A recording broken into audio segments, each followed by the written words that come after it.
these four concepts. Number one is consistency concept.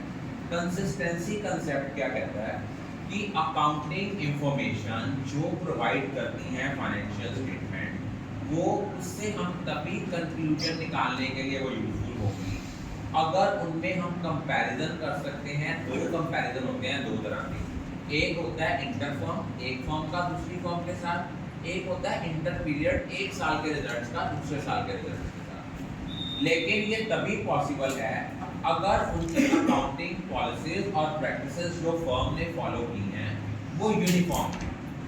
अगर मान लो एक साल आपने कोई मेथड लगाया है, दूसरे साल कोई मेथड लगाया, तो दोनों साल के रिजल्ट्स का आपस में कंपैरिजन नहीं हो सकता।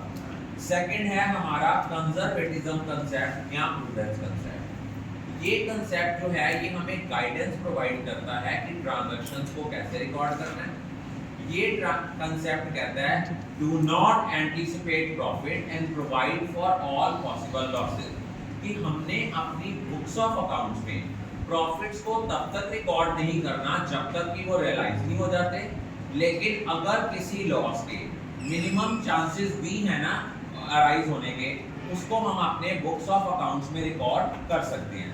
इसी कारण हम क्लोजिंग स्टॉक को वैल्यू करते हैं कॉस्ट प्राइस और market price which ever is less. जैसे सपोज हमने कोई सेल की है और सेल में हमें लगता है पैसे नहीं आएंगे, तो हम प्रोविजन फॉर डाउटफुल डेट जो है वो क्या करते हैं, क्रिएट करते हैं। नेक्स्ट कंसेप्ट है मटीरियलिटी कंसेप्ट।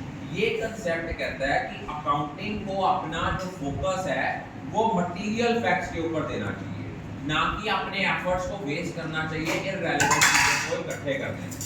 अब कोई भी चीज मटीरियल चीज कब होती है, अगर वो आपके डिसीजन को इफेक्ट करती है। फॉर एग्जांपल आपने थिएटर की additional capacity, sitting capacity increase की है, इससे रेवेन्यू इंक्रीज होगा, तो ये आपकी मटीरियल फैक्ट है, इसको आप अपनी बुक्स ऑफ अकाउंट्स में रिकॉर्ड करोगे।